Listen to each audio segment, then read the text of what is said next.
Un nouveau et énième crime abominable vient d'être perpétré à Mulhouse.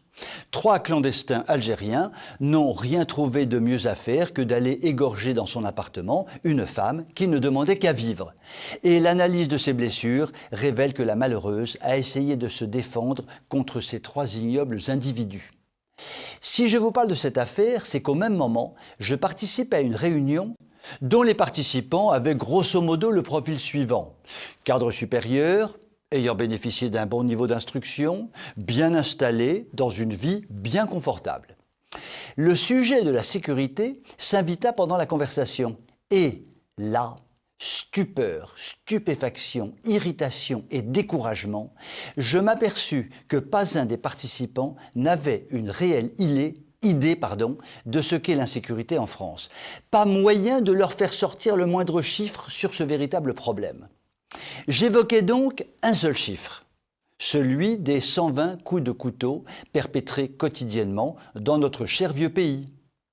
Incrédulité totale de la part de mon auditoire. Il fallut que je montre patte blanche, que je m'explique en détail, que je donne mes sources. Lorsque j'ai indiqué que le très politiquement correct Figaro retenait ce chiffre, mon auditoire a probablement commencé à se dire que je ne racontais pas n'importe quoi. Puis le sujet des élections arriva sur la table et j'entendis avec stupéfaction certaines personnes me dire que Macroneur dictateur Corée du Nord avait parfaitement géré l'affaire du Covid et que s'il avait introduit l'obligation du pass vaccinal, c'est parce que l'Union européenne le lui avait imposé. En entendant une pareille énormité, j'avoue humblement avoir eu envie de donner le 121e coup de couteau du jour. Dans ces conditions, mes chers amis, comment pourrait-on s'étonner du cataclysme électoral qui vient de s'abattre sur ce beau pays de France? Car cette petite anecdote explique tout à elle seule.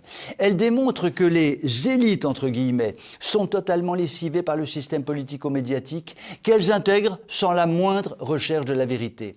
Les chaînes de télévision officielles, les journaux du système, du Figaro au journal Le Monde, les discussions de Café du Commerce sur Macroneur 8e merveille du monde, tout cela suffit amplement à leur bonheur et le reste ne les intéresse pas. D'où 10 ans de macronisme déconstructeur et plus belle la vie.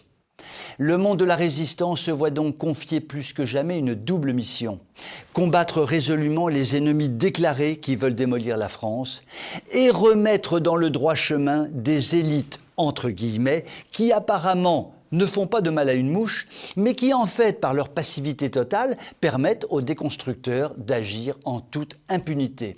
Décidément, le monde de la résistance ne risque pas le chômage dans les années à venir. Je vous souhaite une très bonne soirée.